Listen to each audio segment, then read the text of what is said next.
రామచంద్ర యాదవ్ని అడ్డుకున్న పోలీసులు. కర్రేడు గ్రామంలో రైతులకు న్యాయం చేసేందుకు నేను బయలుదేరితే లా అండ్ ప్రాబ్లం వస్తుందని నన్ను పోలీసులు అడ్డుకున్నారని, ఇది సరైన విధానం కాదని రామచంద్ర యాదవ్ ఆవేదన వ్యక్తం చేశారు.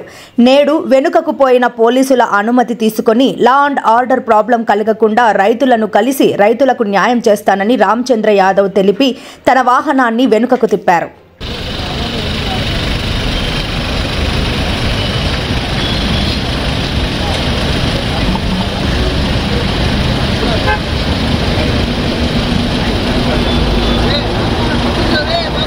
కరేడు రైతుల మనోభావాలకు వ్యతిరేకంగా బలవంతంగా కరేడు ప్రాంతానికి సంబంధించిన సుమారు 8,300 ఎకరాల భూమిని అక్రమంగా బలవంతంగా తీసుకోవడానికి ప్రభుత్వం ప్రయత్నం చేస్తుంటే రైతులు పూర్తిగా వ్యతిరేకించి మేము 1 సెంటు కూడా మా భూములు ఇవ్వమని చెప్పి వ్యతిరేకించిన తర్వాత కూడా ప్రభుత్వము దీని మీద ముందుకెళ్లే ప్రయత్నం చేస్తోంది. కాబట్టి దీని మీద రైతులతో చర్చించడానికి, అక్కడున్న సమస్యలు తెలుసుకోవడానికి ఈరోజు కరేడు గ్రామానికి వెళ్ళడానికి ప్రయత్నం చేస్తే అక్కడ లా అండ్ ఆర్డర్ ప్రాబ్లం ఉంది, పోలీస్ యాక్ట్ 30 అమల్లో ఉంది కాబట్టి వెళ్ళడానికి అనుమతి లేదంటూ పోలీస్ అధికారులు అడ్డుకున్నారు.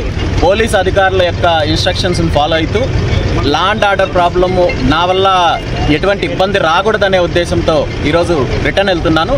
ఖచ్చితంగా మళ్ళీ పోలీస్ అధికారుల అనుమతి తీసుకొని కరేడు గ్రామానికి వెళ్ళి కరేడు గ్రామస్తులతో చర్చించి కరేడు గ్రామానికి రైతులకు న్యాయం జరిగేంత వరకు కూడా దీని మీద పోరాడడానికి సిద్ధంగా ఉన్నాం.